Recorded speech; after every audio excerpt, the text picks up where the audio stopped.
Another pair of Goombas for that, like those old K2 Goombas. All right. Okay. We got 6 o'clock. All right, it's 6 o'clock on the nose. Ben, are we on here? He's walking this way. Ben, are we good? I don't feel like I have. Yeah, it's on. Oh, it's on? Okay. Yeah, I'd like to call this meeting to order. Chairman, okay, roll call. Filet, not here. Bomer, Here? Derwingson, Here? Bush, Here. Layton, Here. Walsh. Here. Riggs not here. Almquist, Here. Hodges here. Sherwood. Yep. Okay, we have minutes to approve from September 9th, is that right?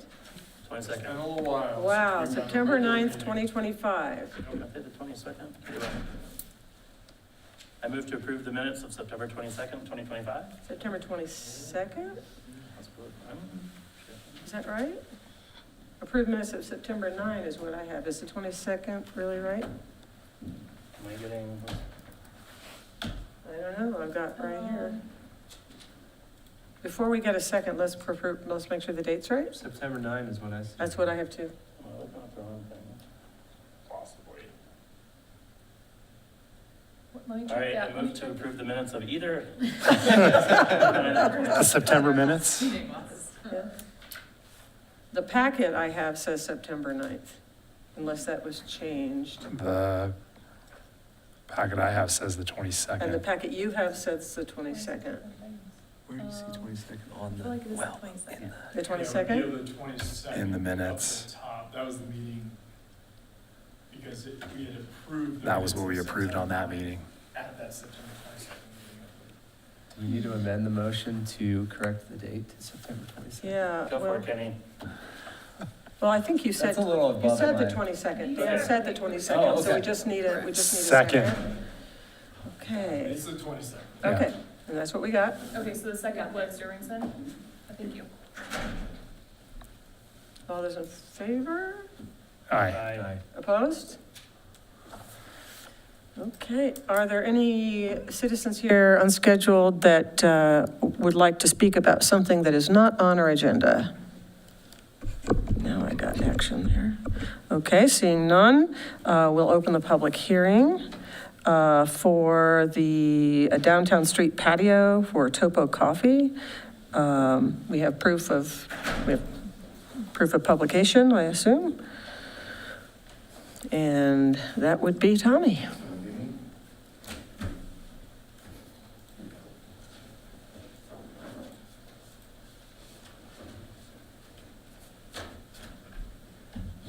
I'm trying to remember how to do this. Okay, here we go. All right.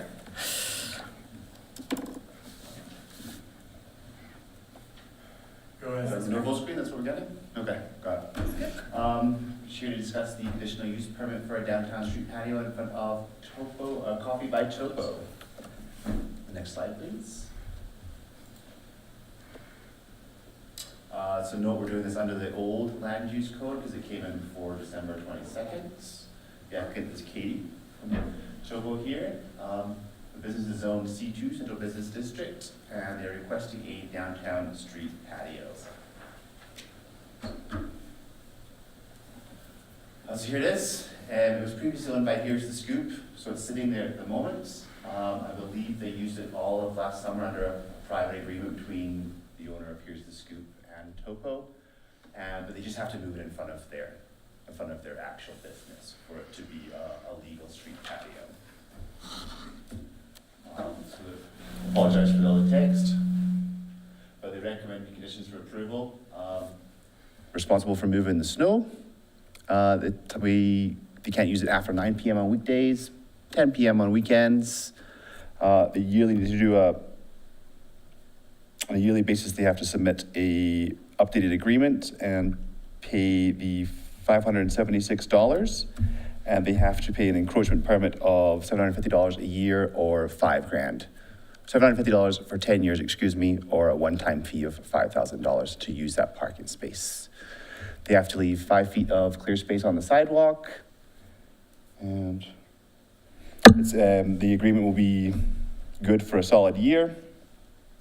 And the text I have highlighted in yellow are conditions we added after I submitted the staff report to you all. Has to be relocated in front of the business. A ramp needs to be made available. I talked to Katie and they're gonna do a movable ramp, like I believe Taco El Tapatio does. And there's no signage allowed on the patio itself. And that's pretty much it. That's the motion that we have there. I'm open to questions. Obviously Katie's here to take questions as well. Are there any questions for staff, commissioners? The approval's for 1 year, Mhm. for up to the stuff she wants to do next year, she's gonna come back and do It's, this again? we just have to update the agreement. We don't have to come back and do a hearing every time. Yep. Is the applicant in agreement with all the staff They conditions can make a recommended? presentation, yeah. Yes. If I could just backtrack for a minute, I forgot to say, which we talked about earlier, that Sarah Walsh will be voting Thank you. on this motion and the other two tonight, so we'll just do that all together. Thank you. Thank you. Okay, no other questions for staff?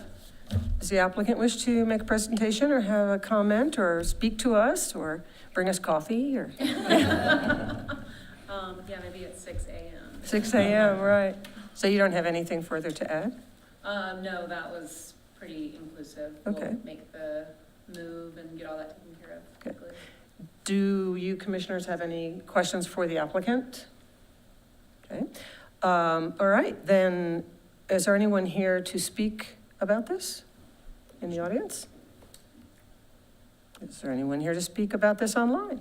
No one is online. Okay, very good. Seeing none, I'll close the public hearing and get commissioner comments and potentially a motion. Seems good. I make a motion to approve the conditional use for the downtown street patio to be located in front of Coffee by Topo at 211 F Street, as submitted, subject to the conditions recommended by staff. To include the ones that were not in the packet? All Other the ones that are not in the conditions? packet. Yeah, okay, yeah. The ones, yeah, those 8, 9, 10. We want to make sure those are in there too. Including the additional ones from staff presentation. Great. Second. Okay. We have a motion and a second. Is there any further discussion? Okay, let's have a vote. All right. Bomer, Yes? Derwingson, Yes. Bush, Yes. Layton, Yes. Walsh. Yes. Motion passes. Great. I'll just note that we had allowed that patio to stay out there in the right-of-way beyond the closure of Here's the Scoop, because we knew that this was forthcoming, so Right, instead of having to make them move it and then move it back. sure. So generally, they would be required to move it away Take it down and bring after it they back. close, but Right. yeah. What does that mean in practice? Like, a business just says we're out of business and they have to move it in 30 days or? Mhm. Typically, yes. Unfortunately, because we don't have business licenses, yet, as of yet, it's in the works from the clerk's office. It's sometimes difficult for us to know when a business opens up and when one closes. So it's a matter of really like finding out word of mouth, in these situations. But we had enough contact with both the owner of both businesses really to know that we could hold off just a little bit on this one. Yeah. And I think there's a requirement, it has to be used year-round. Yes, So that's the if other the thing. business is not open Right. year-round, then the patio is supposed to be Right. removed during the time frame where it's not open. Right. And the nice thing about this is the patio itself has already been approved and, Yep. so it's easy peasy. Okay, well, that being said, let's move on then. We have another public hearing for the Sundry. That's Tommy Is as that well. Tommy again? Okay, staff, take it away. Let's open the public hearing. Take it away. Good. Yep, we're good.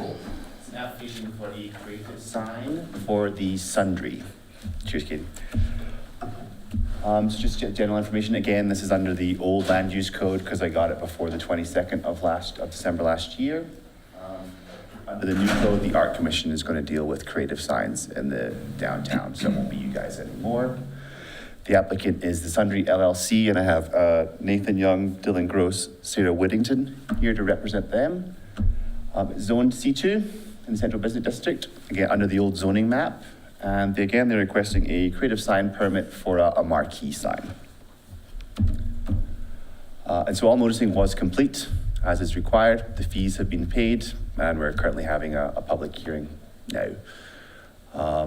They're requesting a creative sign because under the old code, they were only allowed to have external lighting. They would like the marquee to be internally lit, and they're only allowed a signage area of 50 square feet, and they'd like 140 and a half. And the sign area is calculated by the lot frontage of the first floor, and then half of the lot frontage of every additional floor. So that's how we get it. And that's a photo of it as of about a week ago, just for you there.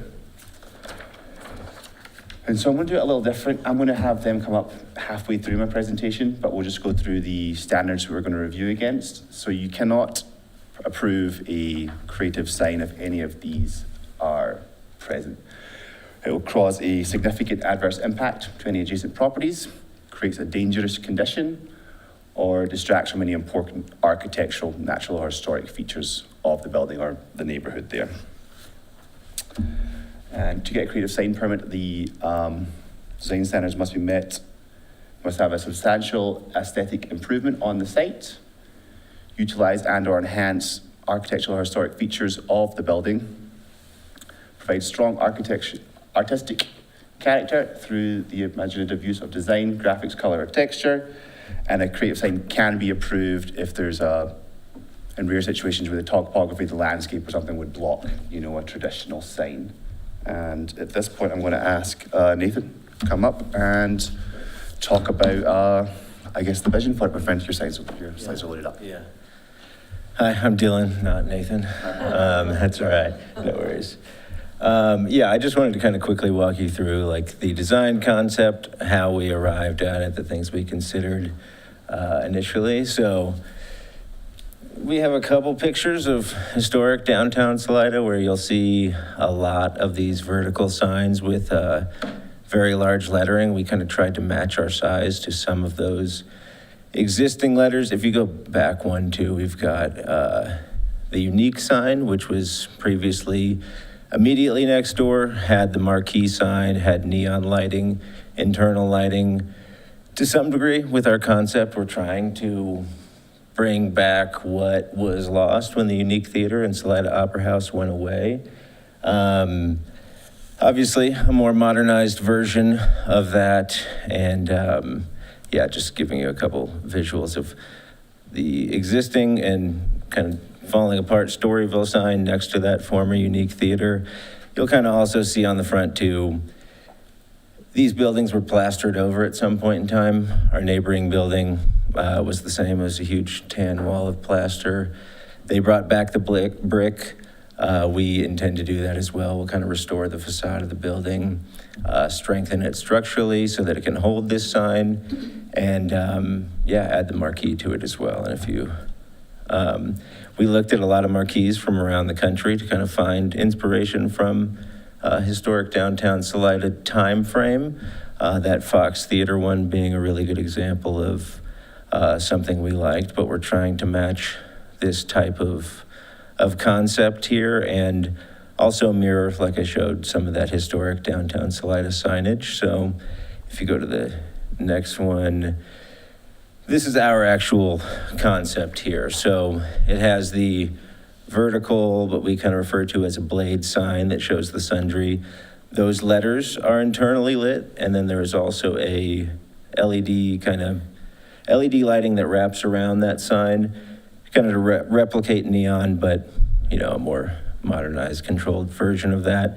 And then the actual marquee structure, which is more of an awning, which has the small signage. Those dots that you see will be, in reality, more of a mix of that sort of tube LED lighting with individual bulbs, again, to kind of recreate that classic marquee aesthetic here. And one thing to be clear on too, we are not internally lighting the sort of letterboard portion of the marquee.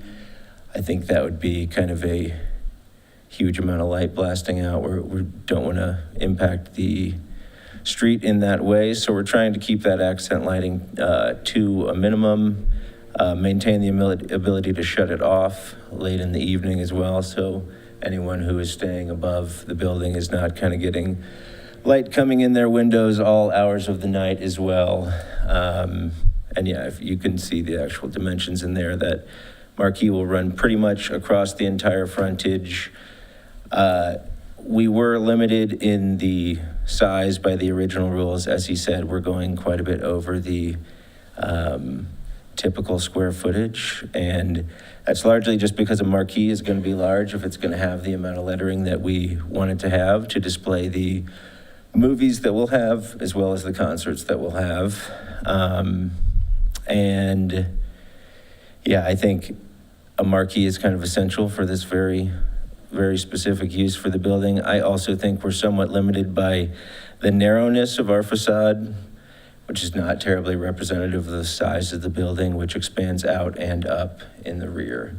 And yeah, so that's kind of our basic concept. I think there's a couple more photos on the next slide too that show the actual, that's true scale of the sign. This is a different design program, so they're a little more basic renderings, but that shows the actual true size and scope. Those are exact dimensions for neighboring buildings, exact dimensions for our building, and for the signage as well. And that's a couple more of those. And again, on the size, we tried to come fairly close to matching the lettering size of the Sherman Hotel building next door, that hotel sign, which I'm not sure if it's 100% to scale because we don't have those dimensions, but we tried to kind of mirror some of the signage in town, like the Vic, which is another very similar shape and size sign. So that's all I've got here. Thanks, Dylan. Yeah, no problem. Shall we I got just a ask couple more. questions? I got a couple more just to finish Okay, up, and then let's we do can that. just hang up for a minute. And just going back to the review standards, the staff doesn't believe that doesn't believe this sign violates any of those impact review standards. We do believe it meets all the design review standards as well. And our recommendation is to approve the sign there, and that it would be your motion. Thank you. So, Tommy, I asked you on email, Mhm. we got this about the size variation, and would that have been a variance?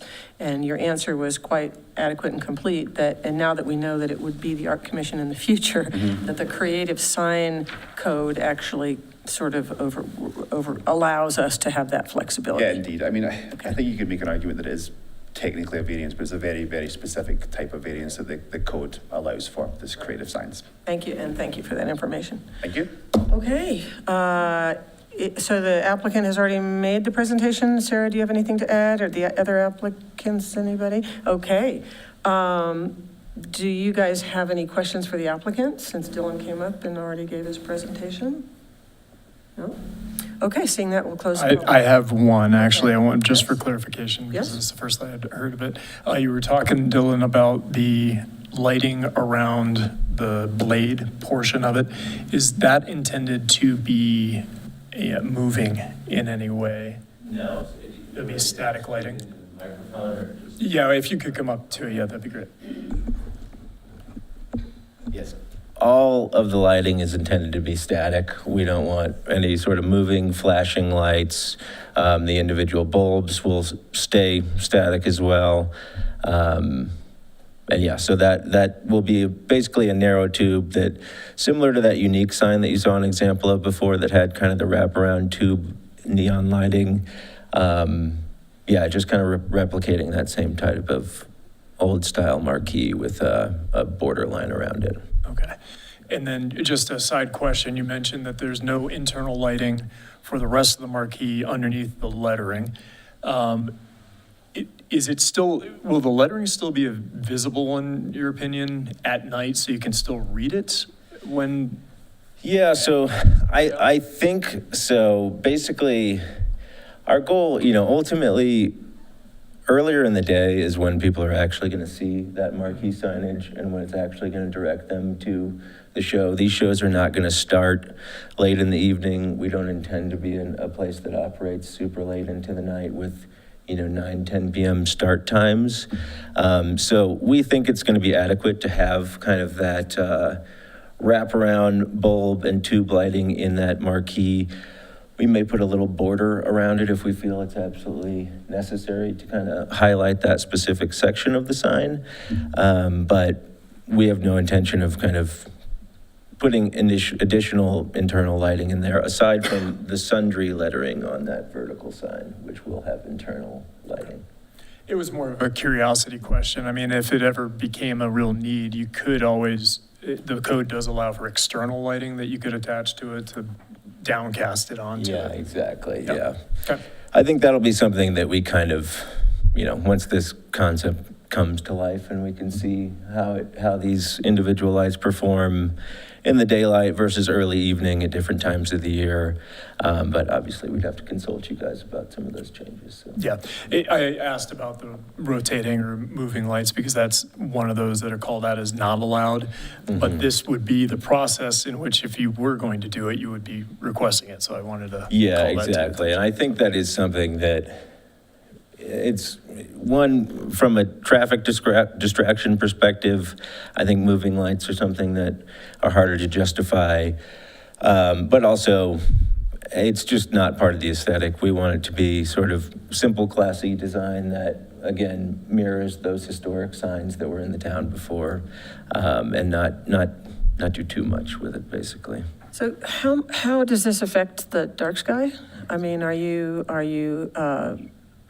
you factored that in, or, I mean, I know it's difficult with a loop, or Yeah. is there does staff have any concerns about that? Not knowing the wattage to it, I mean, obviously, there's going to be some impact from that lighting around the edge of the blade. And if they did apply it around the border, one thing could be to request, at least if there's going to be any lighting around the border of the marquee, you could potentially request some sort of a ledge, if you will, that help maintain the lighting downward. A little harder with the blade, obviously, Right. unless there was something directly above that. But even with that, the dispersal is going to impact it. And if the This is a color, unique the temperature. a unique application Right. type, though, specifically for more artistic purposes and such. Right. Yeah, and I will kind of reiterate too, it has been a key focus in working with sign companies that these lights are something we're able to turn off at night. They don't just blast into the night for all hours as well. So we want to avoid, an excessive amount of brightness. I wasn't able to pull wattages today or anything very specific like that. But I think our goal will be to make sure that sign goes off at night so that it's not still blaring all hours of the night. Commissioners, do you have any other questions for Yeah, I have staff a- or for the applicant? Do we have rules as a city about, like, do you have to turn your lights off at 1 a.m. or something? We don't. We do have some new illumination standards that are intended to bring us more in compliance with dark sky standards in general. There's a little bit of language, I think, actually, could you, just bring up the code here for a I second. guess while they're talking about it, I hear your presentation, I'm inclined to vote for this, but I guess we're also kind of, We'll do commissioner comments too. Well, discussion. that's true. Yeah. I'll be quiet for now. No, just for now. I'm good. Anybody else have questions? And just a reminder that this is under the old The old code because code. it came in Right. at that time. So even the lighting standards are applicable to what was in place before. Yeah, and I will say too that I don't necessarily have a canned answer for the night sky. That was not any part of the application that we had to put together in the design standards for the prior land use code. I don't know if that's part of the new one, but that is not something we had to address in the application.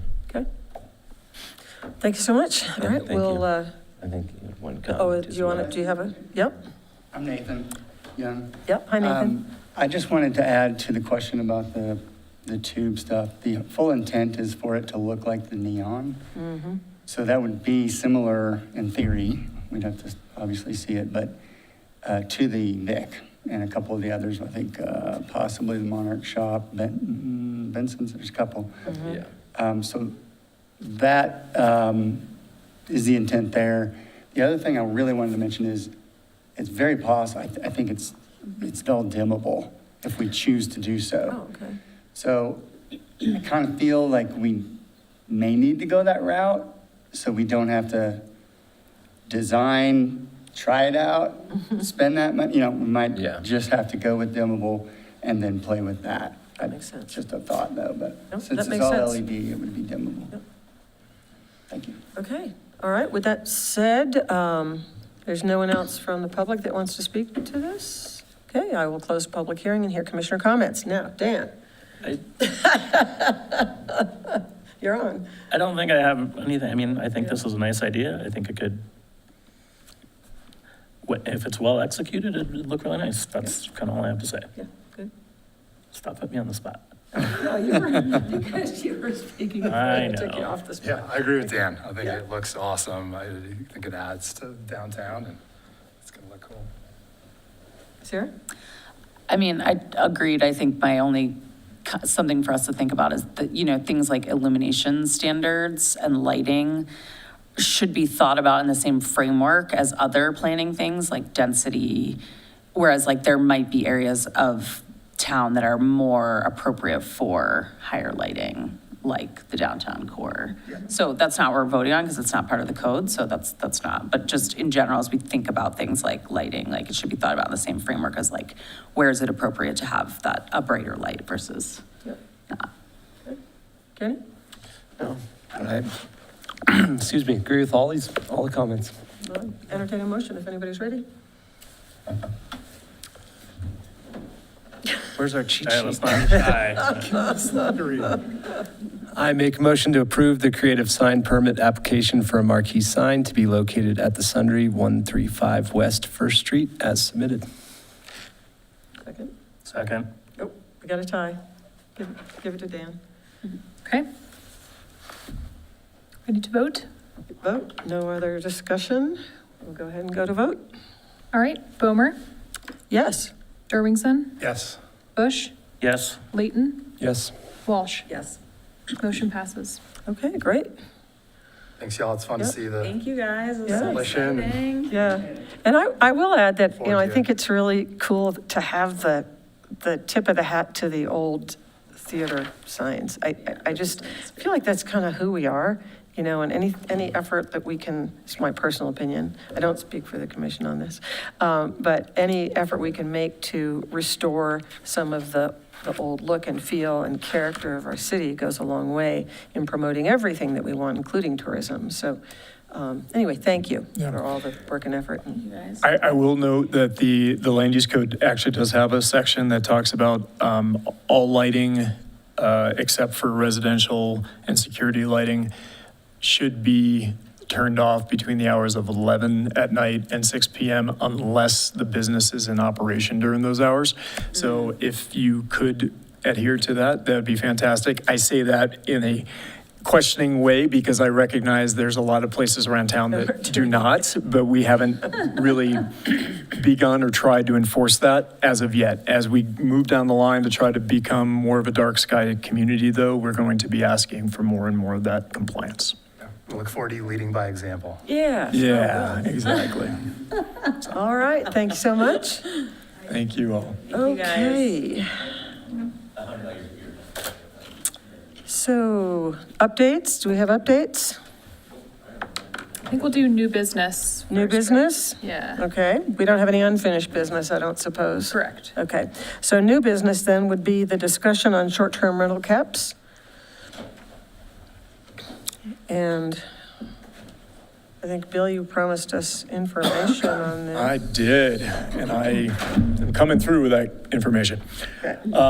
Okay, so just a little bit of background.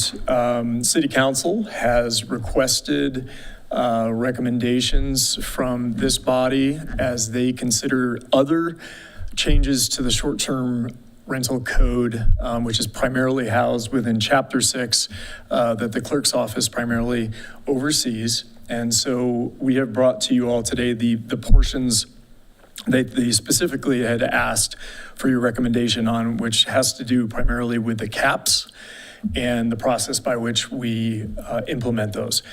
Part of that has been in Chapter 16 in the past, but we're going to be moving it into Chapter 6. That's why it's not in front of you as a public hearing for a text amendment, because it's not within the land use code. But we're going to be kind of shifting that over to Chapter 6. So next slide, please. So previously, the way that the caps were looked at is there was this map of STR areas around town. Residential zones were treated differently than non-residential zones, and that was all in Chapter 16. And there was sort of a convoluted process and calculation of 3.5% of all eligible primary units in town was what the cap was. And then on top of that, we have requirements of that there only be one short-term rental license per block face. And then there's all the rest of them as, one license per person, county residency, et cetera, et cetera. Much of that is going to be retained, the block face, the residency, and the one per person.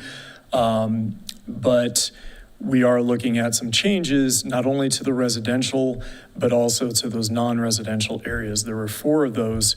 The downtown area right here, then Highway 291 area here, industrial zone, and along the highway on Highway 50. Now, a lot of these need to change, or this whole system really needs to change because of the new land use code and zoning map and how the zone districts have changed, which really kind of amends the fabric really of the city as far as where some intended areas are. Next slide. So these are the caps that we've had historically on it, is that in Area 1 downtown, there were up to 99 short-term rental units, along Highway 291, up to 71, in that industrial corridor, 16, and then along Highway 50, up to 46. The residential cap has been at 82. That's representative of the 3.5% of all eligible units, for a total of 314 short-term rental licenses. Now, those do not count some specially allotted areas, certain developments that have received permission to get short-term rental licenses above and beyond these caps. And those 3 areas include Two Rivers Plan Development, which was given 26 short-term rental licenses along the South Arkansas River. Confluent Park Plan Development, which was given 8 short-term rental licenses above and beyond the caps. And then the Upchurch Annexation West End Subdivision, which was given 1. So they can come in and apply for those particular licenses, and they do not apply to the caps. As you can see, there's actually not a lot of licenses in those areas, and if you go up above, there's only about, like 40 or maybe 60% rather of all the available short-term rental licenses have been taken up to this point. So that's what we have today on the books. Next slide. Here's the new zoning map that has changed the zoning districts citywide. And, a couple of things to point out are the fact that obviously the zone districts between Highway 291 and Highway 50 have changed. The industrial zoning that was in the core of the city, we have gotten rid of that. And it converted it primarily to residential with a little bit of mixed-use neighborhood. A few other changes here and there. There's some properties that were zoned residential that have now been zoned mixed-use neighborhood, for instance, or something akin to that, mixed-use highway. So it changes things and requires us to change the process that we do this by. Next slide. Here is the use table. So it shows where short-term rentals are allowed, which zone districts. They are allowed in R1, R2, and R3 for residential zoning. They're allowed in MN, MC, MD, and MH for the mixed-use zoning. And then technically they're allowed in the ag. We don't have any ag zoning currently. So again, the caps need to be revised. They're not allowed, just to clarify that, in the mobile manufactured home park zone, which is the old R4. They're not allowed in industrial, and they're not allowed in either open space or community facilities. Next slide. So some other things to keep in mind, some background context information about this. Short-term rental licenses do provide taxes to the city, and obviously the other peripheral items such as job creation. Those taxes are actually the primary contributor to the Affordable Housing Fund. I meant to change that X on there. It's actually should read approximately 90% of the Inclusionary Housing Fund comes from the short-term rental taxes. Last year, about $800,000 went into that fund via the taxes and license fees, compared to, it was actually under $100,000 in fees in lieu for inclusionary housing that we received. So overall, that fund received about $900,000. We still do have the residency requirement for short-term rental licenses in all zone districts except MD, downtown. The council just changed that a month or two ago. And so they got rid of that residency requirement there. We also still have a 1 license per person limit. These 2 requirements alone, I think, are what really stemmed the tide of short-term rental licenses that we were seeing just a few years ago when they were put in. Obviously, definitely stopped that increase from happening. But we have seen an increase over time in the overall number of licenses, until I think just the last year, we actually saw a little bit of a decline. Okay, so our proposal, next slide. We decided to kind of put our brains together as staff, the clerk's office, my department, and come up with something that was fairly similar to what we already have on the books, but uses a slightly different system, if you will. And we did it by zone district because we felt like that is more reflective and could potentially spread out the short-term rental licenses around town a little bit more evenly. And we didn't see any good reason to limit commercial, those properties that have commercial opportunity in one part of town any more than another part of town. So what we devised here was these 4 different categories: the residentials, the R1, R2, R3, along with agriculture, if we have a zone district, a property that gets zoned that, and any PDs that do not have an underlying base zoning. So a lot of PDs already have, well, I shouldn't say a lot, some PDs already have a base zoning of, say, R2 or R3 underneath it, and then there's an overlay on top. Those, in those cases, they would apply just to the residential category. But if there is not an underlying base zoning, an example would be out in the Vanderveer PD, the property that's immediately west of Highway 50 that's undeveloped, that just has a PD on it. There is actually no underlying base zoning. So that, any STRs that would come out of that would be included in this particular category of residential and PDs with a maximum number of 85. Currently, within all of those areas, residential and PD, there are 70 licenses that are in effect. So that leaves 15, that would leave 15 under this cap. MN, which is your mixed-use neighborhood, it allows for residential or commercial. It tends to be in transition zones between the MH and the residential along Highway 50, and it also is along First Street, Oak Street, and immediately around the downtown primarily.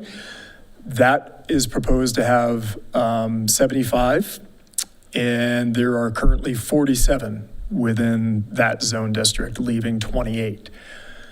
MH and MC, so those are the two zone districts that are found primarily out along Highway 50.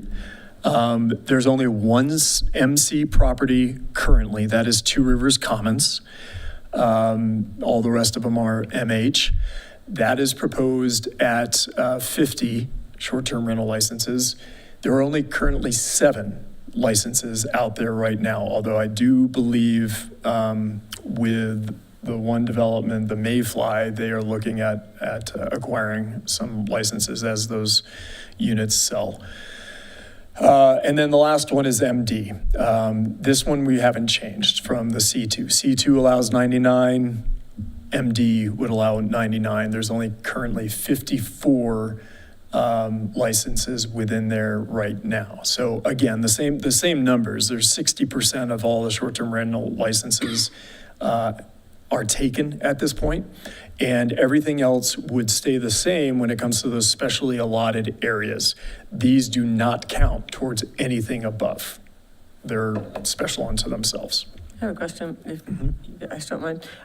So is that a hard cap, or does it still going with a 3.5%? We would be getting rid of that Hard 3.5% cap. from the residential. Right, and Yes. on the MD, MH and MC on Highway 50, are you accounting for Salida crossings, or are they a PD that already, because they had a large number they agreed to originally, like 22 or something? They're not allowed short-term rental licenses Okay. in Salida crossings. Okay, all right, none in, okay, good. Yep. That was part of that PD. Couldn't remember whether that 22, I think it was actually affordable. That was the units. affordable units. Okay, Yeah. good, all right. Yeah. So next slide. The next slide is just the zoning map where it shows the actual caps, proposed caps to the side of it on the right there. You can see those. So you can see the mixture, though, on the zoning map that MN, for instance, really is spread out around a variety of different places in town. MD is obviously pretty centralized. MH along Highway 50 and where the residential falls and where the PDs fall too. Next slide. So with that, we've proposed this system and these caps. We would love to get your feedback on it. There is a motion there that you all can play with as need be, but we can take questions.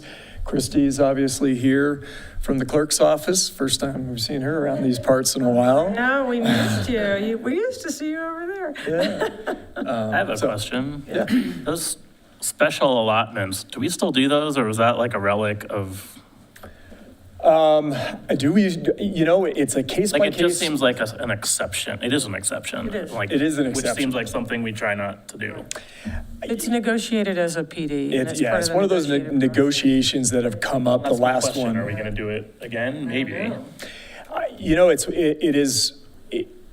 Right now there's, it's an option. Let's put it that way, that if somebody comes with a PD and they want to say propose twice as much affordable housing, that would normally be required, they could ask this body, for that, get the recommendation, then it would go to council with that same request.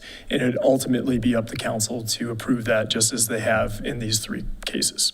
So, yes, it's still an option. Is it something that we want to continue doing down the line? Maybe, maybe not. I think that remembering that, just, this sticks in my mind from past experiences with those, is we always want to, if we're going to prove anything like that, anything extra, we want to know what we're getting back for it. I mean, it's not just a, we're going to do it and make an exception. It's like you want to make a substantial contribution to X, whether it's money in a fund or affordable housing, deed restricted or something, then we want something back. So, you know, my memory of those things when they came through was exactly that. And I even think West End had extra housing, and that's why they got the one. Because They had extra housing and they got sort of de-zoned or down-zoned rather. Right. Yeah, because of the neighbors' screams. Because of the neighbors and stuff like that, yeah. Well, and they gave Chafee Housing Trust the land to build the affordable units. Yep. Anyway. Go, Eric. Bill, I'm curious, like how, did you see examples from other towns that did something different besides the zoning cap? Like before we had it kind of more by neighborhoods and really now the only neighborhood constraint is the one per block, right? In the residential areas, it would only be applicable in the residential areas, yeah. Yeah, so I'm just so curious the- if you saw anything else, like, I don't know, like I think there's, so that's clearly where you're gonna hit the caps first maybe. And I'm not proposing to raise the caps, but just curious if you saw anything like, I don't know, for me, it's, if I were looking at a neighborhood in Salida, I'd rather have like a neighborhood that has none and then a neighborhood that has maybe more, right? Like, so I'm just curious if you all look, like what other towns might do or what else you looked at. There are other towns, especially resort towns, Yeah. that have it Okay. split out by area, right? Like depending on how close they are to the ski resort or how close they are to downtown. Yeah, and it varies. I mean, there are communities that do allow it in the residential zones and there are others that don't. Or in the residential core or whatever it may be. You know, historically, obviously, we have allowed for that 3.5%. There are other places that do it by a particular zone district. You know, Denver, for instance, has zone districts, and SDRs generally are allowed in certain zone districts specifically and not allowed in others. Regardless of neighborhood. Correct, yeah.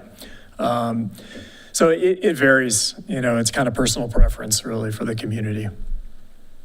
Can I keep going? Yeah, Some please. questions. No, The no, process to raise the caps would be a city council decision if, Yeah. Ultimately, what this will go through is an ordinance process, a Chapter 6 text amendment, and where these caps, which are already written in as they are, you know, the current ones, they're in Chapter 6, that will just be revised.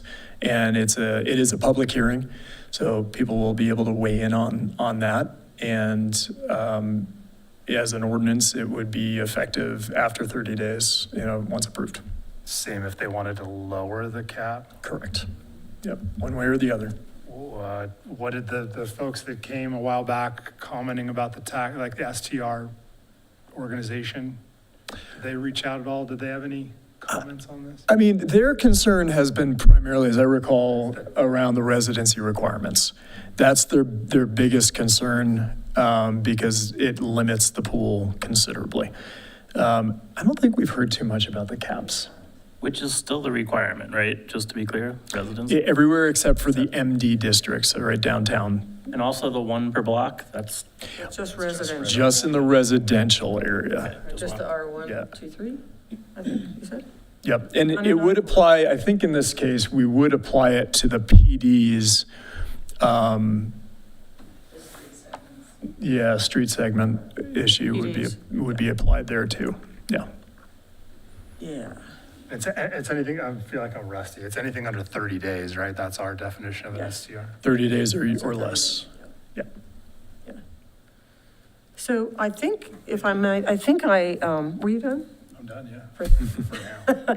I think I remember a meeting, maybe it was a joint meeting, where there was some information presented about the other municipalities in our county. And if I'm not mistaken, one of them, maybe BV, had put in a a requirement of owning the property for 2 years before they were eligible for a license. Did I make that up? No, I think BB just adopted. Yeah, Something like that. Right. I don't know the particulars. right. And, yeah, You know, It the sounds little something microphone like I thing. might have read in the county. might have been, but I think in this case it was BV, because Was what I had heard was that BV was doing this because their short-term rentals were out of control, and they were losing their residents, they were losing homes, they were losing neighborhoods. So they wanted to put a sort of a pause on people being able to get the license. And they have to live there for, I don't know if it's a year or two. Do they have to live there as a resident? Okay. And BV has a slightly different process because they have two buckets. They Yeah. have one bucket that is allowed for non-county residents, and then another one just for city or county residents. I can't remember which, but my guess is they were. Theirs is really confusing. Yeah, Yeah. I'm not necessarily saying we should do that. I'm just, to your question, what are other places doing? I know there was more information that we heard at one of the meetings last year. Yeah, I can't recall it, and honestly, I don't know the counties or BVs Right. well enough to. Right. Well, clearly, we were ahead of the game. I mean, they're all sort of following, because we were the first ones to impact any rules, and I'm glad we did. You know, So- we've really saved our neighborhoods. And I guess along those lines, I think my question is, has this been pretty easy to implement from the city's point of view? Is there anything that would streamline it, make it better, or do we feel like it's working? And I'm talking kind of operationally.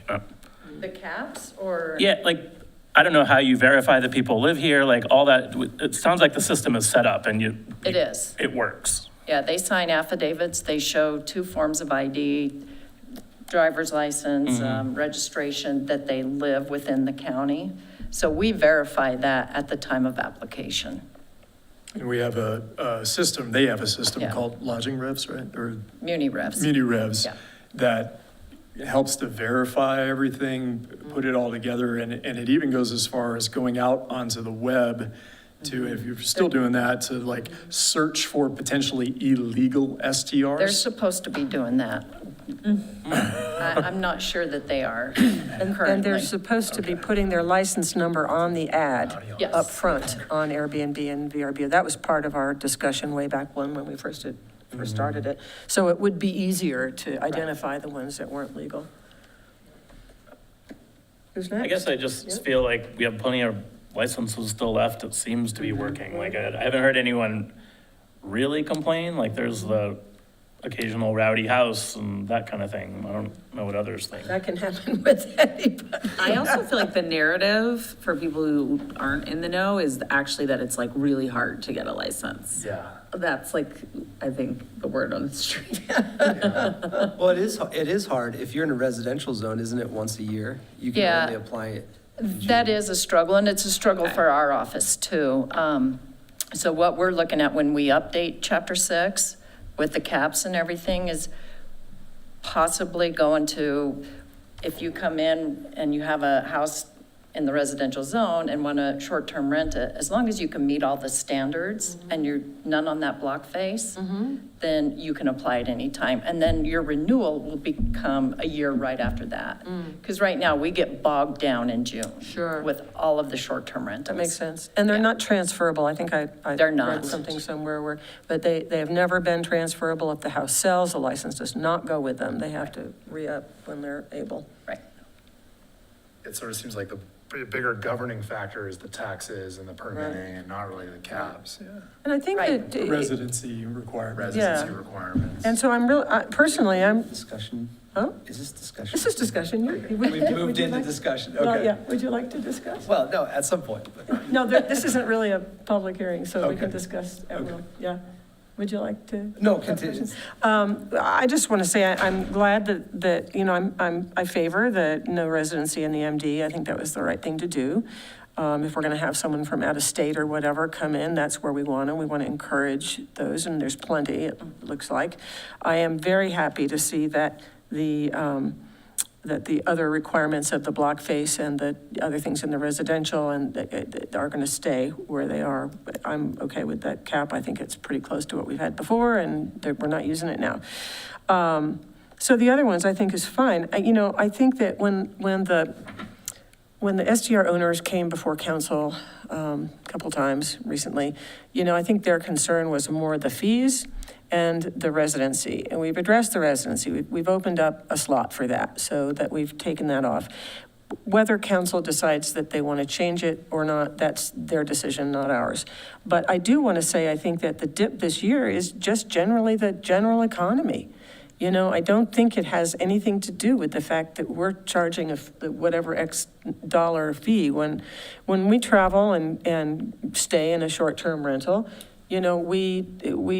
it's just part of the cost, part of the privilege of being able to travel. And the people who come here, in fact, I think it was this summer, I sat next to somebody who was in one of the really high-end short-term rentals downtown. It might have been, it wasn't Fib Art, but it was one of the festivals, and music was, it was an older couple. And I said, well, where are you staying? Are you happy there? What?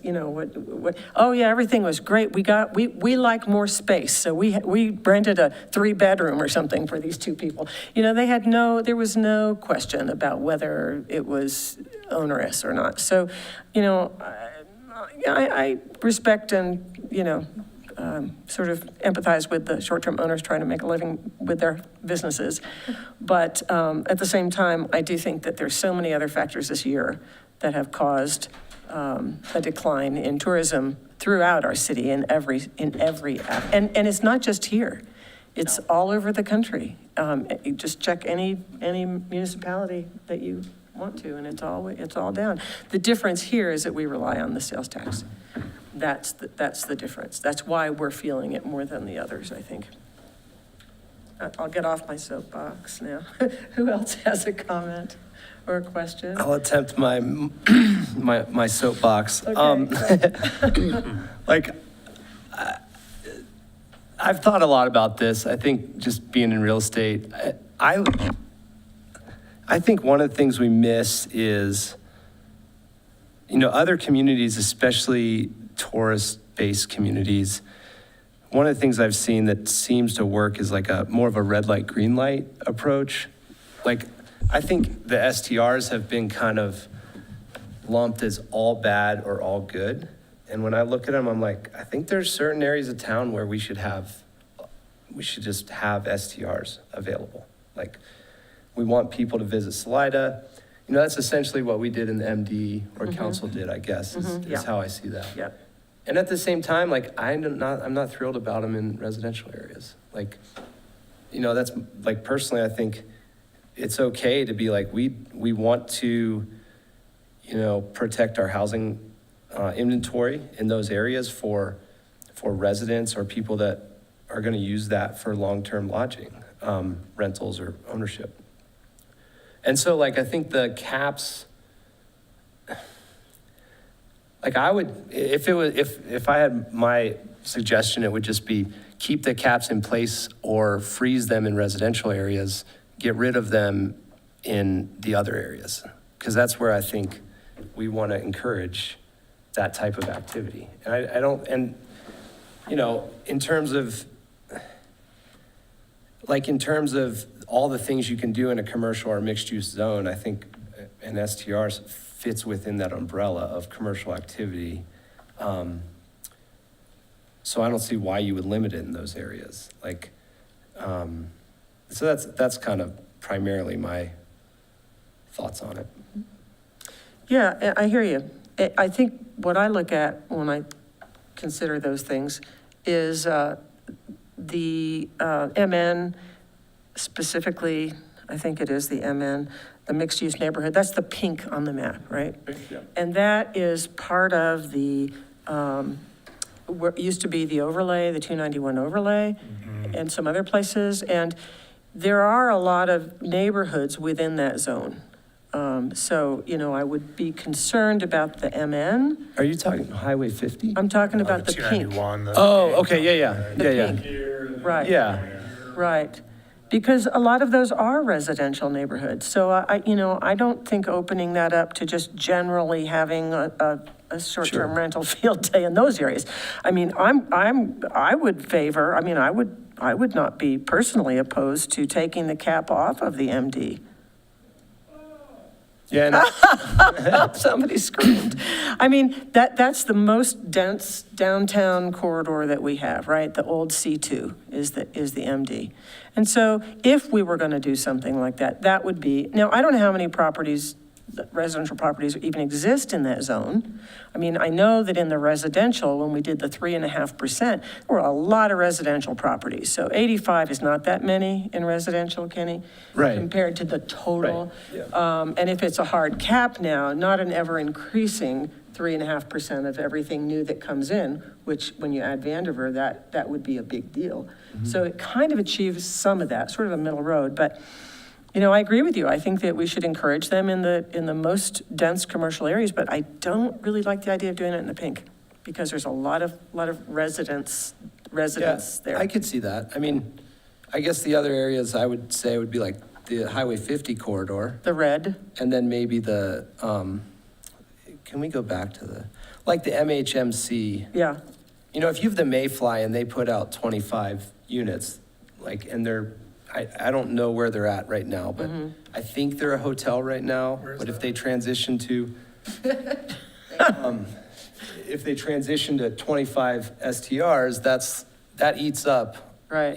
that eats up a chunk, and that neighborhood's only half built out. Right.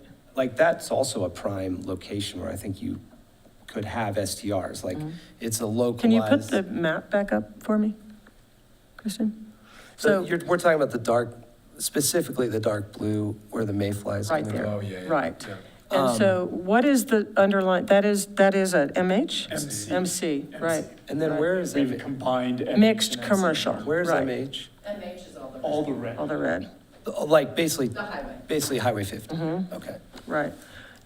And then MD is, Just the downtown. Downtown. okay. So I would include MHMC with that MD versus. No caps? The MN makes sense to me to keep the caps or manage with caps like that. But in any case, so the MHMC would still have to have a residency requirement, I think, Currently, yes. currently. Yeah. Mm-hmm.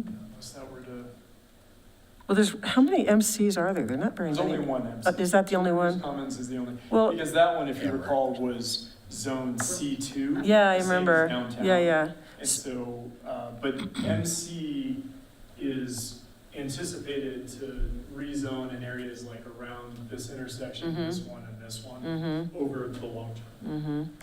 Yeah, I mean, I think that's sort of the same in a way as the MD. What do you guys think about all of that? Dan? I guess I feel like this is, I don't see why we would change it now. I guess I just feel like this should be distributed throughout the city. The minute we start being all precious about the residential areas versus the other areas, it just becomes, I think, adversarial. And I think, I can't even believe I'm saying this, this is where the market needs to work, right? We're gonna be building Right? developments out on 50, hopefully over the coming decades. I think that will naturally filter out. I think the thing I really don't like, that I know I've emailed some of you about, is I don't know if we want second homeowners who can't get a short-term rental license just to leave their home empty for Yeah, 80% of the year. That doesn't seem good either. yeah. So, That is a challenge. Obviously, we have a fair amount of that throughout town. Yep. And that's in part created by the residency requirement, because those people, unless they live here for 6 months a year, then they're not eligible for that license. And there are other ways, though, potentially to address that, which they're looking at the state level. And we're a part of, actually, looking at the potential for vacancy taxes that would Would be great. potentially either force people to rent out those units for a portion of the year that they're not there, or they would have to pay a property tax on top of that. Yeah, Right, I've and seen extra that. I fee. think that's a great idea. Like, we did in can't If have, we would ever have a property tax, Right. I should say. fair point. I just feel like we're turning into one of those communities, and we can't support the grocery stores and the stores and the restaurants if the town's half empty. So I think that's kind of fair. Well, keeping in mind that, any of those people could rent their homes for 30 days. I mean, it's not that they can't rent them, they just can't rent them Yeah, for but a how many long people rent weekend. for 30 days? Well, Some, I mean, yeah, I grant quite a you. few. Yeah. A lot of the people that are working remotely come here and they want to stay a month or two or ski True. or whatever. I just think, I hear you, and I don't disagree, because I think I think it was like 27% or something of the housing Not stock to interrupt was- you, but I yeah. mean, that might be an interesting idea, like a pilot program, like, hey, come visit Salida for Mm-hmm. 30 days or 60 days, like, try us out kind of thing. that's like beyond the scope of this conversation. No, I think it's great. But I mean, going back to the task at hand, like, this seems fine to me. Like, it mirrors what we're doing. It sounded like we all kind of agreed, and it was relatively easy to administer. That works for me, Yeah, it works for me too. My only thought is like the caps are maybe the most underutilized of the tools that we have in place right now. And right now the restrictions come from the other pieces. And it might be interesting to look at, like, if this is really driving, this is a big factor in driving tourism, which drives sales tax, which drives investment into the affordable housing funds. If you set the caps right, can then you green light some of the other areas? Like, I might be in favor of lowering the caps and making it easier to do it. So you get more of them occupied, you get more income coming in, and we regulate with the caps instead of regulating with the other pieces, right? If we don't want people coming in, buying homes and short-term renting them, then like lower the cap, don't make it so hard for everybody else to do it. And it's a balance, right? Because it's that income piece. So what's the analysis that shows you where the income is right to get the most participation, and then we regulate with the caps. Yeah, except for the residential zones. I think that it really, protecting our neighborhoods is really important. It's important for affordable housing, it's important for, just for housing availability. So having one per block, one per person or entity, the reason that the one per person or entity was put into place was to prevent private equity from coming in and buying a block and making it a short-term rental block, where the people across the street then are living there. So I really see a difference in the R1 through R3, where I feel like there could be some flexibility in those other zones. The MN, the MC, I kind of hear what Kenny's saying about the MC, and I kind of wonder whether that should be in the same bucket as the MD, where there's no residency requirement, and maybe the cap there would be, I don't know how you would do that, because like you said, if 25 come in, that's kind of eating that up. I don't know how do you balance that, but I think that's sort of the same animal. The MD now is 99, and maybe the MD, maybe the MD and the MC are where you don't have to have the caps, to your point, Kenny? I don't know. I like everything you said, Francie, and it got me thinking about, so as all of you know, I live in a downtown zone. Right. And that's fine. I guess I'm trying to see into the future. Is there a time or a situation where we would essentially rezone properties into residential because for whatever reason they've become more residential, like however you want to define that, and we want to go from allowing lots of short-term rentals to restricting them and making it different? Like, Seems to me like that typically happens through annexations and new subdivisions, and, as a city expands, you often will add, more residential zones first, and then you'll, like an onion, you'll slowly grow it, in proportion, but. well, like Vanderveer, for example, like that. Right, yeah. Well, and I'm sorry. Oh, sorry, real quick in terms of, I just wanted to, like, one thing in my thinking is that I view STRs as businesses. They are. So, and that's some of, like, Dan, you were talking about this adversarial thing, and I don't view them as like long-term lodging, housing, like we have in R1 and R3, which I think those zone districts are designed for.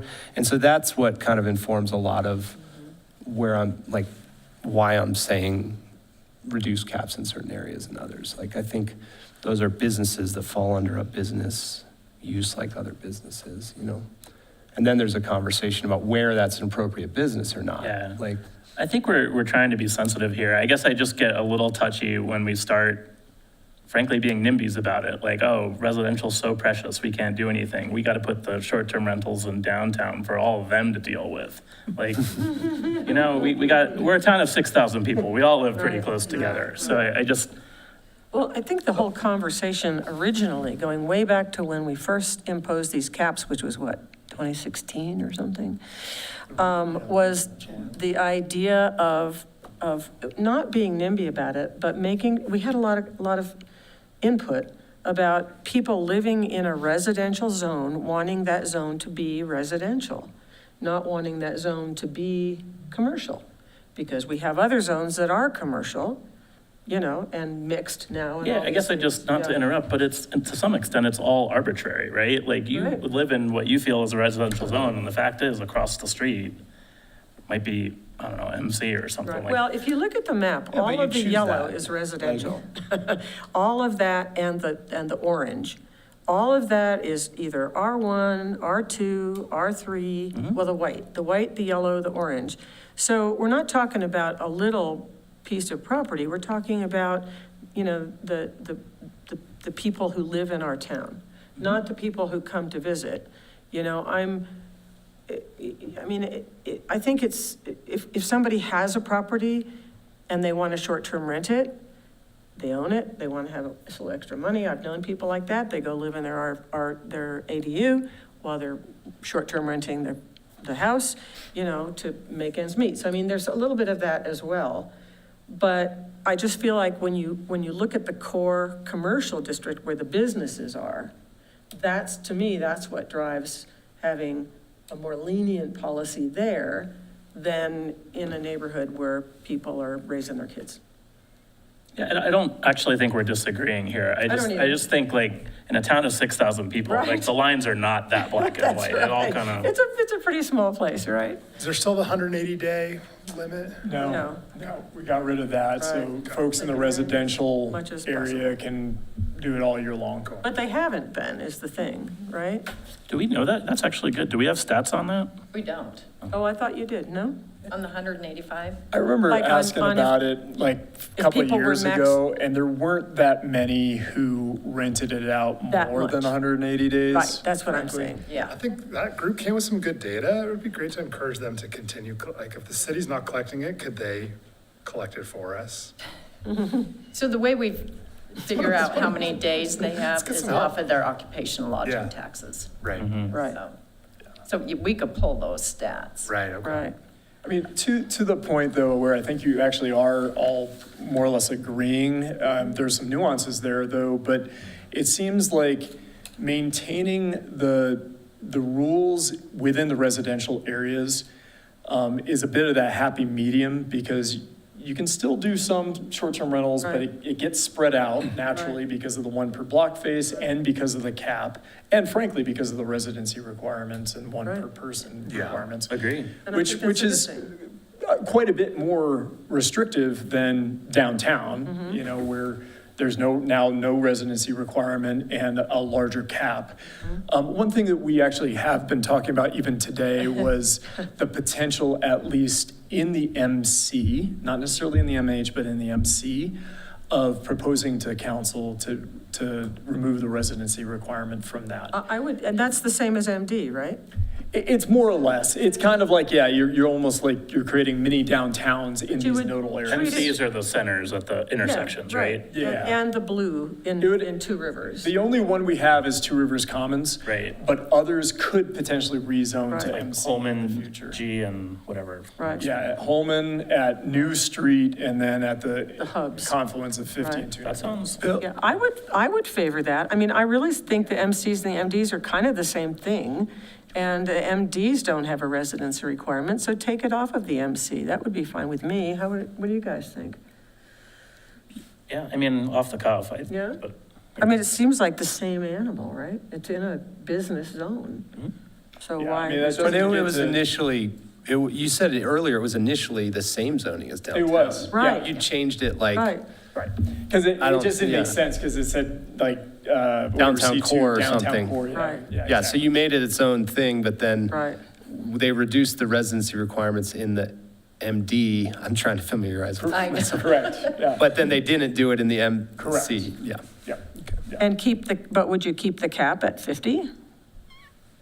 Is the cap at 50 for both MH and MC? Currently, as proposed, yes. Okay. I mean, to Kenny's point, a property like the Mayfly, if they do end up going to I think it's 17 total units. Okay, yeah.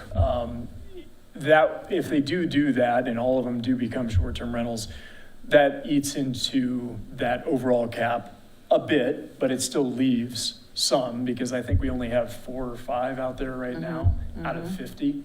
So you'd still have 20 or 25, 30 of them And left. council can opt to raise that cap should the need arise. Yeah, yeah. So I think what we're saying is we want to remove the residency requirement on MC to make it more like MD, but keep the cap MHMC 50. Do you want to split that, or do you want to just, You want MC to be on its own? that's what I'm wondering.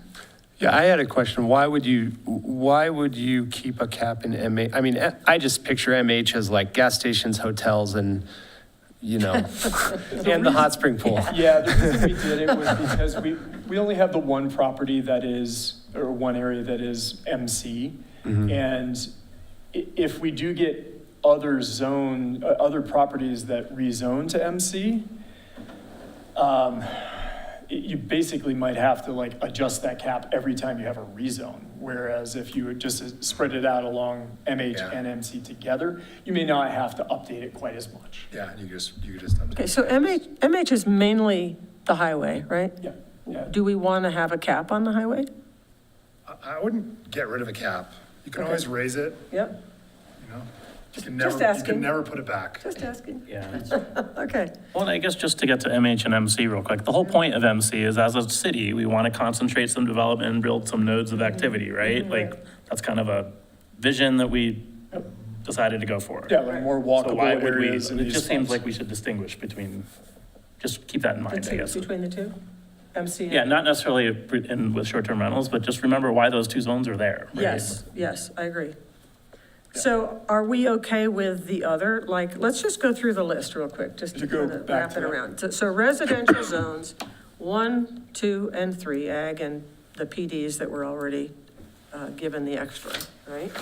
Would have a cap of 85 total, and they would still have the residency requirement, the one block segment requirement, and potentially making it easier with the renewals to be 12 months. Apply it Not A have rolling it be a hard basis, set, basically. right. Are we all favor that? Yep. Okay, so then MN, which is the pink, the new one says 70, mixed-use neighborhoods, 75 is the cap, and it would still have the residency requirement. That's the pink. All right. Are you talking about MN? I'm talking about MN. Yeah. Right. So we would keep that. And then M8, let's go back, let's do it backwards. So MD, the commercial, the old C2 commercial, 99 cap, the council already removed the residency requirement, so we're good with that. And I think there's I remember doing this count not too long ago, there's maybe about 150 units in the MD. Total. Total. And there's a 99 unit cap, so a that's super high plenty. percentage Right. of the Right. two-thirds, yeah. And then MC, if please correct me if I'm not representing everyone's views. The MC, we feel like, is more or less the same as MD, except that it's removed physically. It's a commercial hub, so it should be treated more like MD, and perhaps removing the residency requirement there is what I'm hearing, but keeping the cap of 50 for MH and MC, and MH, which is the highway, that's where I don't think we've actually settled. The highway, should it have a residency requirement? I mean, are there any other differences between those two zones? I would say yes, if we want to start focusing activity around the MC nodes. That's Yeah. like a point of Yeah, that's how you get distinguishing it. them. Totally, yeah, I agree with So that. I'm not following. Say that again. So that between the MH and the MC? If we want to kind of give MC a little bit of an advantage to kind of develop into a node, I would keep the residency requirement for MH and remove it for MC. Yes, okay, That would be an incentive for. Yeah, yes. that's the word Creating I'm more going for, thank you. Okay, I like yes, that, too. okay, and we're all agreed with this? Sarah, you Does have the, been quiet? does the 50? Hang on. Oh, sorry, sorry.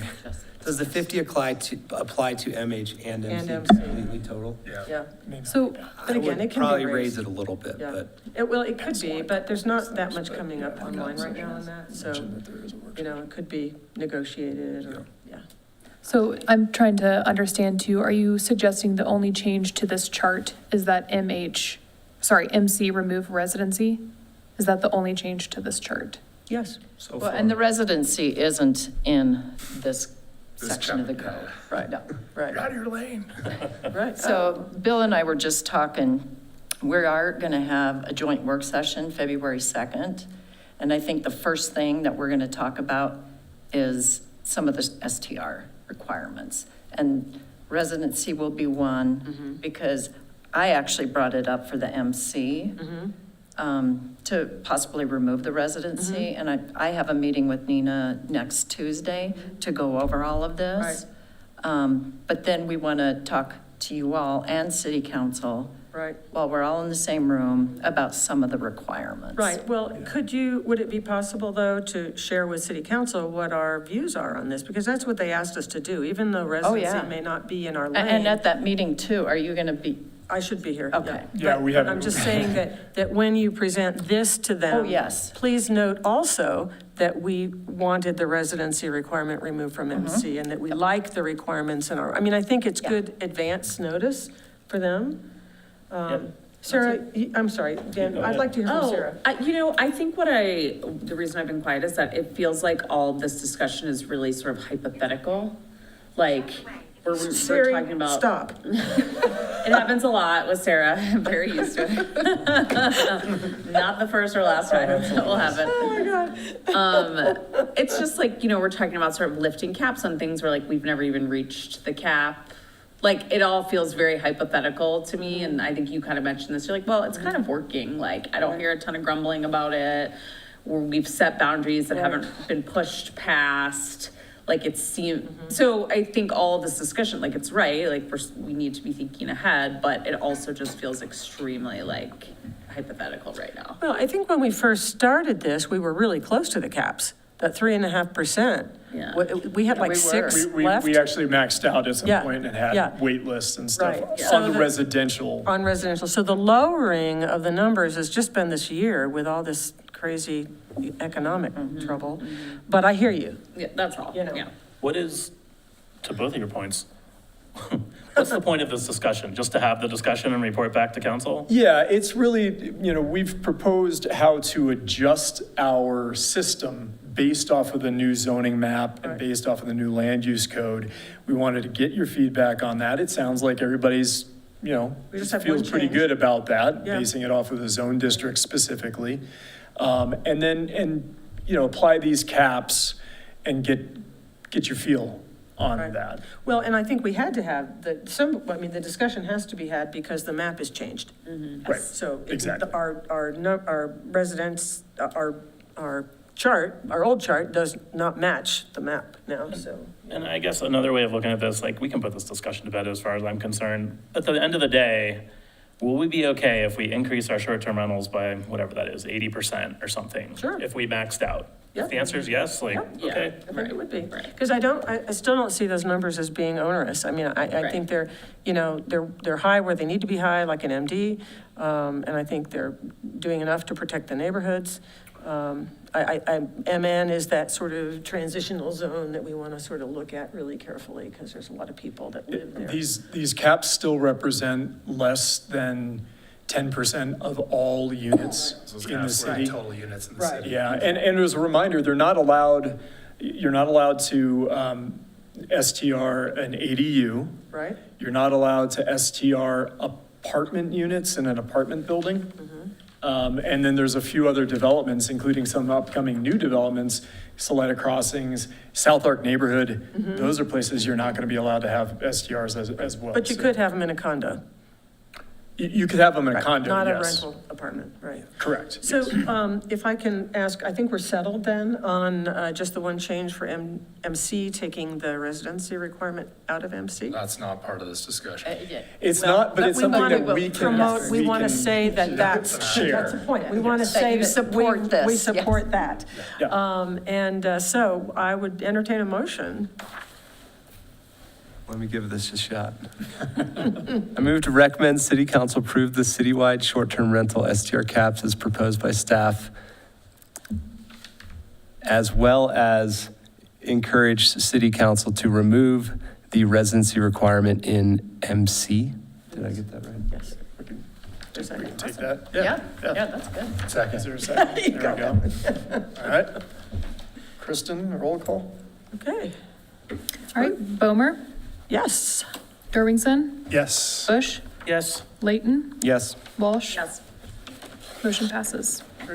Thank you. Appreciate that. Okay, so I guess the only thing left is we went right by updates and unfinished business.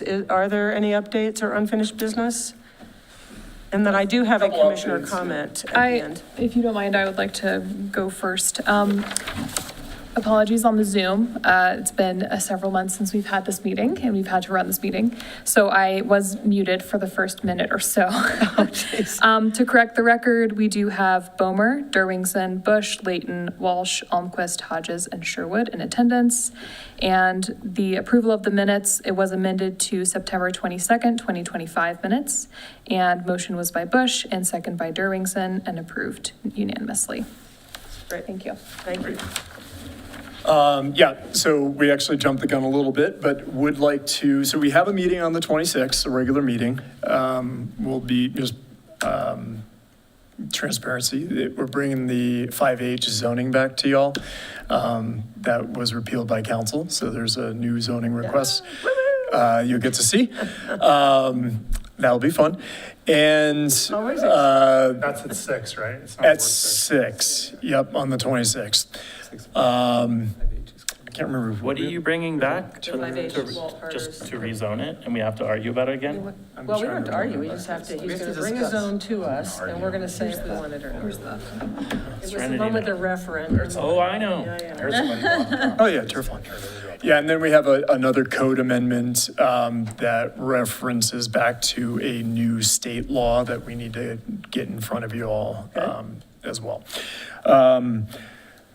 February 2nd is the date of the city council work session, the joint work session that Christy was referencing. And we will be talking, they'll be talking about short-term rentals.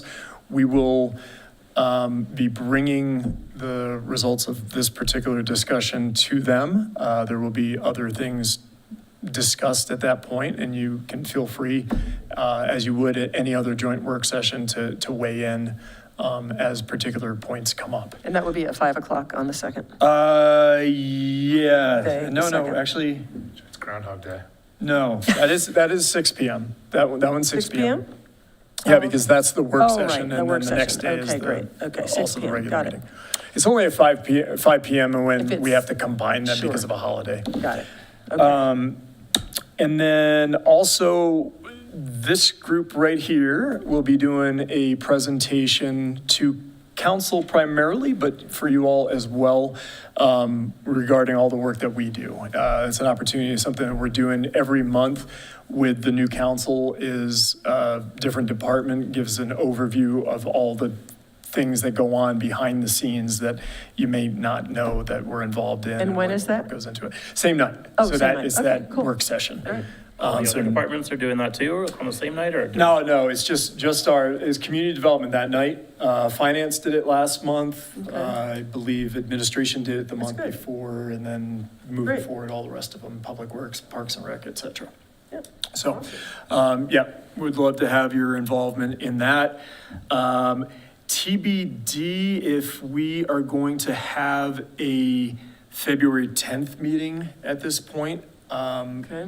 we're That would be a figuring work out a couple session? things out. But that's normally our work session, trying to figure out whether or not we're going to turn that into a regular meeting. Okay. So we'll let you know pretty soon, probably here in the next week, if that's going to happen. Okay, Other than that, we've been working quite a bit on helping to get this senior LIHTC project going and the application in by February 2nd. So that's coming up pretty quick. There's been a lot of behind the scenes work and contract work, agreements, et cetera, that Kristen has been taking the lead on here, with the hope of getting a really competitive application in for that particular project. If you're not familiar, over on Scott Street, proposed 40-unit senior project. That would also include a public park, about an acre public park, between the school administration buildings and the senior project. So, it's a great project. I really hope we get the money. yeah, me too. We're excited about it. The nice thing about LIHTC awards is generally they're lucrative enough to ensure that those projects go forward. Right. Unlike some other grants, like what ArtSpace, for instance, has Right. been going after, it's more piecemeal. Right. It's unfortunately, that project's just too small to go after a LIHTC award. Right. On that note, the ArtSpace application for that particular use has come in, and we're in the process of reviewing it. It's just kind of more or less a formality because we've been working with them all the while. It is only an administrative review because it's 19 units.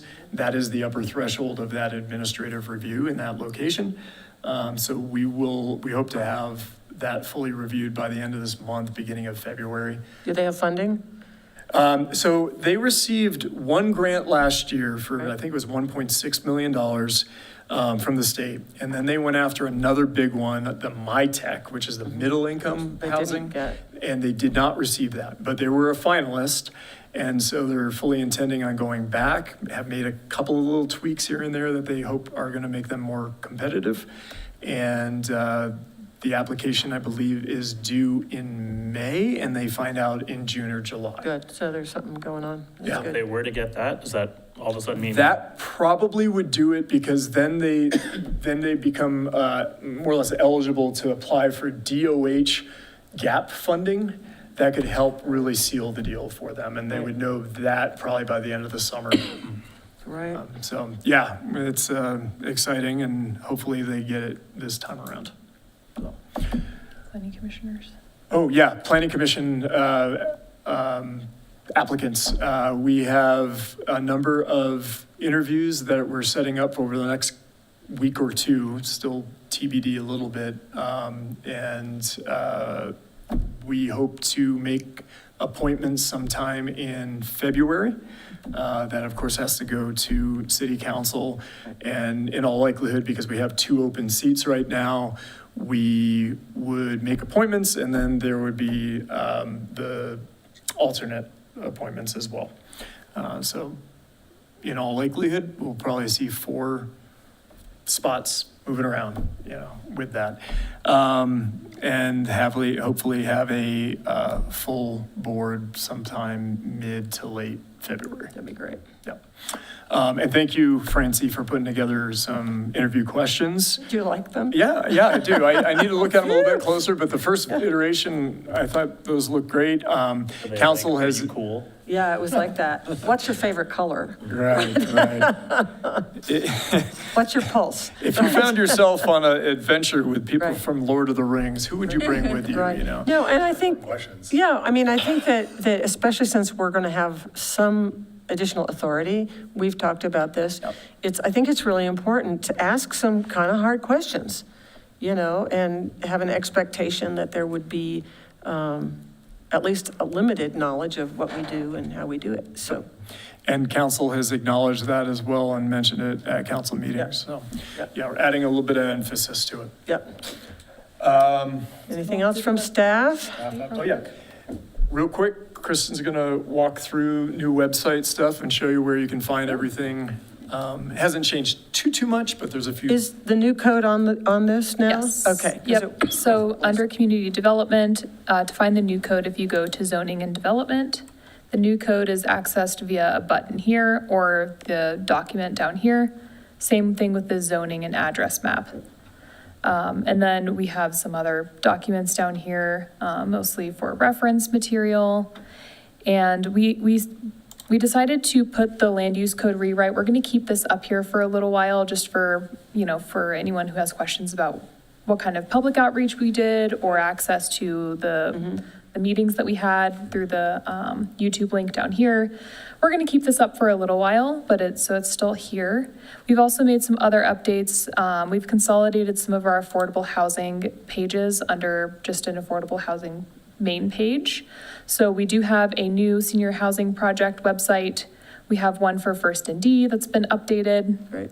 Inclusionary housing, this goes over code requirements and also offers some resources for people who are looking to apply for affordable housing.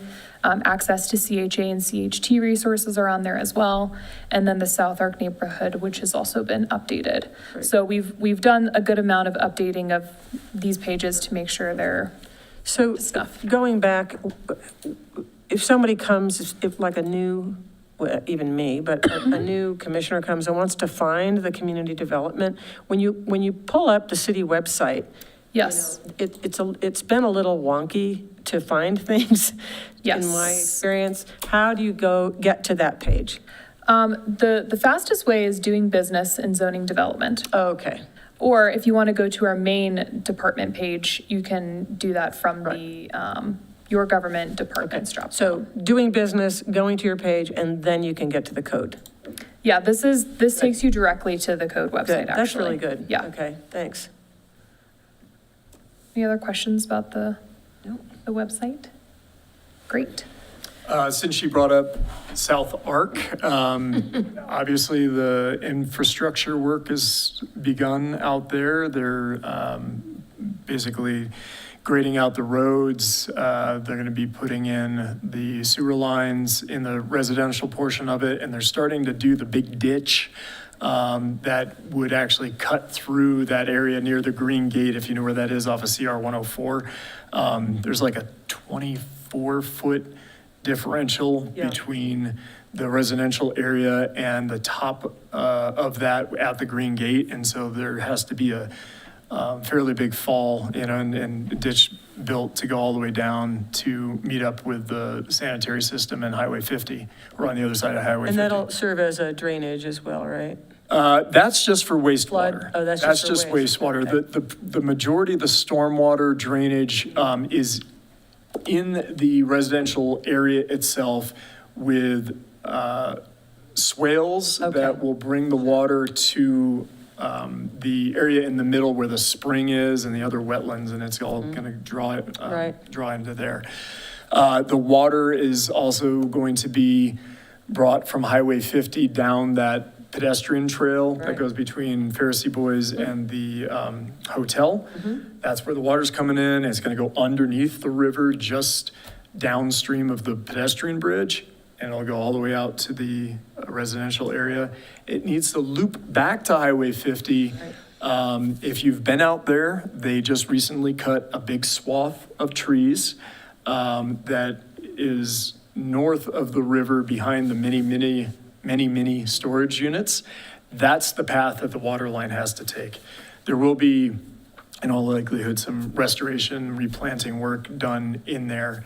Is that going to go out through that easement, that no man's land easement in many minis that was so debated for so many years, and who owns it? Okay. Yep, and that was needed for that looping for proper pressurization of the area. Right. And when we have brought on an owner's representative that we've contracted with, who is going to now help us probably revise a little bit of the PD modification ordinance, so you may end up seeing that in the coming months, to help make it more attractive to developers. There's been a few bigger issues that have been identified within that original ordinance, so expect to see that. Yeah, and then last thing to mention is that we are going to be doing interviews for a new city planner here in the next week or so. And we hope to have somebody on board soon. You know, Great. no guarantee on the timing, but we are looking forward to having more of us. Good, we are too. What was did you get some good resumes? You pretty happy? Yeah, with- we've got a good pool. Good, Yeah, very excellent. All right, well, I have, if you guys have any comments, commissioner comments? I have only one, and that is, Aaron went to, because I saw him there, to the Montessori school opening. And all I can say is, what a wonderful place for kids to learn. I mean, I was talking to Bree, I think she's the director, is she Bree? Is she one of the He's the administrators? director, and then Bree, but Bree, according to you, Bree, he's Yeah. been really Yeah, in charge on that. yeah. They were telling me, because I was just amazed at the look, the feel, the quality, the on-time delivery, everything. And she was telling me that the teachers and administrators and everyone worked with the architects and the engineers to make it function like it will. And it was a delight to see. And I told her at the time, I said, that she kind of looked, I said, there's only one problem I can see with this building. I was kind of, and she looked at me and I said, I think everyone's going to want to go here, So anyway, I just wanted to say good work to them. I think I remember when it came through our commission and, all the concerns and everything, but I think the neighbors are pretty happy. There are a couple of them on the side that are, pretty close, but the school is doing everything they can to be really responsive and good neighbors to the community. I also want to say I almost missed it as I drove in. I expected, having driven by there when it was under construction, to see this great big giant thing in the middle of a neighborhood, and I almost missed it. It was so well done. It's set back, from the street. The colors they chose, kind of blend and make it not quite so, look so big and imposing. So lots of outdoor space, and every single teacher's room and space in there you can see the outdoors and the views.